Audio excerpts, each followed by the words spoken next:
Welcome back, DevOps engineers and aspirants who want to make a career in DevOps engineering और जो जिनको भी अपना इंटरव्यू क्रैक करना है DevOps engineering का उनके लिए सही प्लेस है जहाँ पे मैं सिर्फ सिनेरियो बस क्वेश्चंस लाता हूँ आपके लिए। So welcome, skill up and gear up your career. तो फटाफट शुरू करते हैं आज का पहला वीडियो। उसके साथ पहला question, monitoring alerts not triggering, CPU usage crosses 90% but no alerts are generated। मतलब मॉनिटरिंग अलर्ट्स ट्रिगर नहीं हो रहे और CPU यूसेज क्रॉसेस 90%, जब भी अलर्ट इसका आना चाहिए जो कि नहीं आ रहा है, तो आंसर क्या होना चाहिए? Verify alerting rules in Prometheus और CloudWatch, check threshold configurations and notification channels, ensure the alert manager is properly integrated with emails and SMS, test alerts manually using simulated matrix. मतलब अगर CPU usage 90% cross हो रहा है लेकिन alerts नहीं आ रहे तो सबसे पहले हमें प्रोमेथियस या क्लाउड वॉच पे अलर्टिंग रूल जो अपने लगाए हैं या बनाए हैं उसे चेक करना पड़ेगा। उसके साथ अलर्टिंग रूल्स और थ्रेशोल्ड कॉन्फ़िगरेशन वेरीफाई करनी होगी कि कॉन्फ़िगरेशन हमने क्या की है।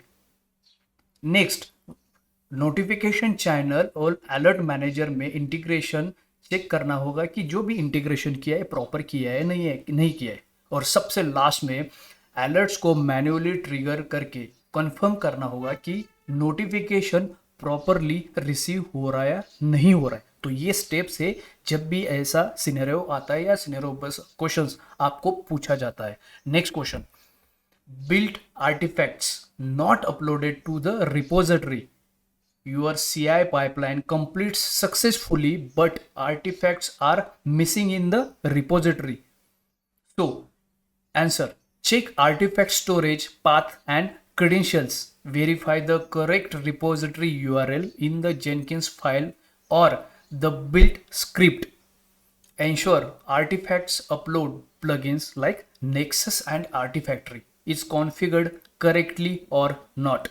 So यहाँ पे अगर पाइपलाइन सक्सेसफुल कंप्लीट हो रही है लेकिन आर्टिफैक्ट्स रिपोजिटरी में वो अपलोड नहीं हुआ रहा है मतलब नहीं हो पा रहा है, तो सबसे पहले हमें आर्टिफैक्ट स्टोरेज पाथ चेक करना पड़ेगा। उसके बाद क्रेडेंशियल्स चेक करने पड़ेंगे और रिपोजिटरी यूआरएल वेरीफाई करना होगा कि उसमें कोई गड़बड़ तो नहीं हुई है ना।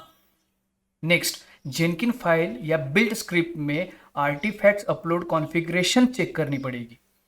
और सबसे लास्ट ये करने के बाद हमें नेक्सस आर्टिफैक्ट्री के प्लगइन्स जो है वो और अपलोड लॉग्स वेरीफाई करने पड़ेंगे कि मतलब उसको वेरीफाई करके हमें इशू जो है वो फिक्स करना पड़ेगा। तो ये प्रॉपर आंसर है जब भी आपको ये पूछा जाता है। What is next question, application logs not appearing in ELK dashboard, logs are missing from the Kibana dashboard. Answer, validate logstash input configurations, check Elasticsearch index permissions, ensure application log format matches logstash parsing rules, restart Logstash and re ingest data. मतलब अगर application logs कीबाना dashboard में नहीं दिखाई दे रहे तो सबसे पहले हमें लॉगस्टैश इनपुट कॉन्फ़िगरेशन और इलास्टिक सर्च इंडेक्स वेरीफाई करना होता है। उसके बाद ही लॉग फॉर्मेट और पासिंग रूल्स चेक करने होंगे कि लॉग सही तरीके से प्रोसेस हो रहे या नहीं हो रहे। अगर इशू फिर भी आ रहा है तो लॉगस्टैश सर्विसेज रिस्टार्ट करके लॉग्स को री इंजेस्ट करना होगा, तब जाके ये इशू सॉल्व होगा आपका। तो जैसे बोल रहा हूँ इसमें से कुछ भी आप बोल पाए एक्सप्लेन कर पाए तो इंटरव्यू को पता चलेगा कि आपको बेसिक नॉलेज है, आपको आइडिया है कि ये किस तरीके से काम किया जाता है, बेसिक स्टेप्स पता है कि इसे हम ट्रबल शूट कैसे करेंगे। ठीक है, अब नेक्स्ट सिनेरियो बेस्ड क्वेश्चन है, AWS EC2 instance becomes unresponsive. मतलब EC2 इंस्टांस कुछ भी रिस्पॉन्स नहीं दे रहा है। अब production EC2 instance stops responding to SSH connection. मतलब अगर किसी EC2 इंस्टांस को आप SSH कर रहे तो आपको रिस्पॉन्स नहीं मिल रहा है।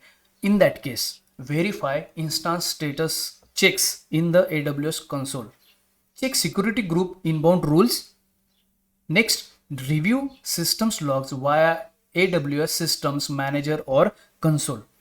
If required, detach the volume, mount it on another instance and recover data. तो यहाँ पे EC2 इंस्टेंस अगर किसी EC2 को आप SSH कर रहे हैं और रिस्पॉन्ड नहीं आ रहा है, तो सबसे पहले हमें AWS की कंसोल पे जाना है, इंस्टेंस स्टेटस चेक करना है कि वो लाइव एक्टिव है या नहीं है। उसके बाद सिक्योरिटी ग्रुप में इनबाउंड रूल्स होते हैं, उसे वेरीफाई करना होगा कि प्रॉपर वो जो इनबाउंड रूल्स है वो अटैच हुए हैं या नहीं हुए। नेक्स्ट, AWS सिस्टम मैनेजर या सिस्टम लॉग चेक करके रूट कॉज क्या है वो आइडेंटिफाई होना चाहिए कि क्या क्यों इशू आ रहा है ये। अगर इशू रिजॉल्व ना हो पाए, सबसे आखिर में अगर इशू रिजॉल्व ही नहीं हो पा रहा है ये सब करने के स्टेप्स बाद, तो EBS वॉल्यूम को दूसरे इंस्टेंस पे अटैच करके डेटा रिकवर करना होगा। तो ये बेसिक स्टेप्स है फ्रॉम 1 to 4 5, मतलब बेसिक से लेके टॉप लेवल का ट्रबल शूटिंग। तो ये कुछ स्टेप्स जो होते हैं इंपॉर्टेंट होते हैं, ये बाय डिफॉल्ट करने पड़ते हैं, उसके बाद ही हम कुछ नेक्स्ट लेवल का उसमें डिसीजन ले सकते हैं। तो इसकी तरीके से मैंने ये क्वेश्चंस बनाए हैं और उसके आंसर्स भी लिखे हैं, क्योंकि मैं खुद इस सीनियर डेवऑप्स इंजीनियर काम कर रहा हूँ और उसके हिसाब से मुझे जो लगा कि हम क्या क्या ट्रबल शूट करते हैं, तो ये मेरे लैंग्वेज में लिखने की कोशिश की है, ताकि आप जब भी इंटरव्यू को जाओगे, जब भी इंटरव्यू फेस करोगे, तो आप इसका आंसर प्रॉपर दे पाओगे। ठीक है।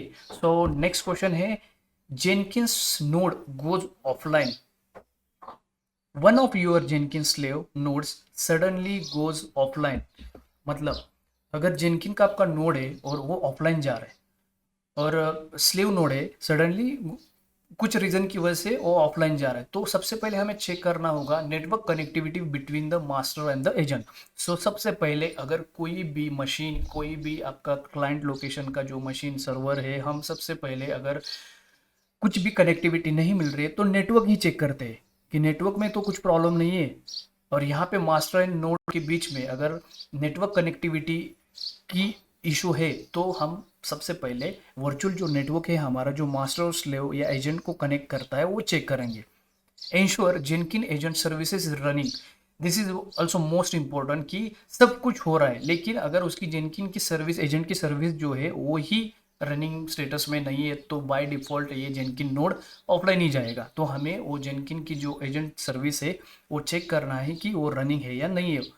नेक्स्ट, रिकनेक्ट और रिकॉन्फ़िगर नोड क्रेडेंशियल्स। जब भी आपका नोड कनेक्टेड है मास्टर के साथ और उसमें क्रेडेंशियल्स में अगर किसी ने चेंज कर दिया इसी या उसी किसी वजह से वो नहीं हो पा रहा है कनेक्ट, तो आपको फिर से एक बार करना है। भले वो कनेक्टेड हो, लेकिन फिर भी आप एक बार फिर से क्रेडेंशियल इनपुट देकर फिर से रिकनेक्ट या रिकॉन्फ़िगर कर सकते हैं to solve this issue. Monitoring agent logs for time out errors. अब ये ऑफलाइन क्यों जा रहा है जेनकिंस का नोड, तो उसके लिए हम मॉनिटरिंग टूल्स अलग अलग यूज करें, जिसमें हम लॉग्स में पता कर सकते हैं कि ये कुछ समय के बाद ऑफलाइन क्यों जा रहा है, उसमें क्या कंडीशन लग रही है या फिर क्यों इशू ये बार बार आ रहा है। तो इस तरीके से आपको हमेशा इंटरव्यूअर को कुछ ना कुछ इनपुट देता रहना है, जिसकी वजह से कोई भी क्वेश्चन में आप अगर चुपचाप या खामोश बैठेंगे तो आपको मतलब इंटरव्यू को पता चलेगा कि ये भाई साहब को कुछ नहीं आ रहा या फिर इनको कुछ नहीं आ रहा। तो जो भी डेवऑप्स इंटरव्यू क्रैक करना चाहते हैं या कोई भी रहे वो, तो आप जो मैं क्वेश्चंस लाता हूँ बहुत इंपॉर्टेंट पूछे गए क्वेश्चंस लाता हूँ। जैसे कि मैंने पहले भी बताया, अगर मैं खुद इंटरव्यू लेता हूँ तो मुझे पता है कि सामने वाला इंसान को कितना जानकारी, इसमें से हम सिर्फ इतना ही चेक करते हैं कि आपको कितना बेसिक आ रहा है, बस इतना ही हम चेक करते हैं। तो आपको कुछ ना कुछ आना चाहिए। इसी बेसिस पे कुछ लोग जो फेस करते हैं, कुछ आता है लेकिन बोल नहीं पाते, उनको सबको देखकर मैंने खुद ये सीरीज बनाई है ताकि आप इंटरव्यू को क्रैक कर सको। बहुत बेसिक लगते हैं क्वेश्चंस, इसका एक्सप्लेनेशन मैंने बहुत सिंपल रखा है ताकि आप इसमें से 4 लाइन में से 2 भी लाइन बोले तो भी बहुत सारी बात अच्छी होती है कि हाँ आपको ये आ रहा है। So that's the reason I am here for you. So like my channel, subscribe, share with your friends who wants to become a DevOps engineer। ठीक है, तो आज के लिए बस इतना ही। बने रहिए मेरे साथ, skill up and gear up. Thank you so much for watching.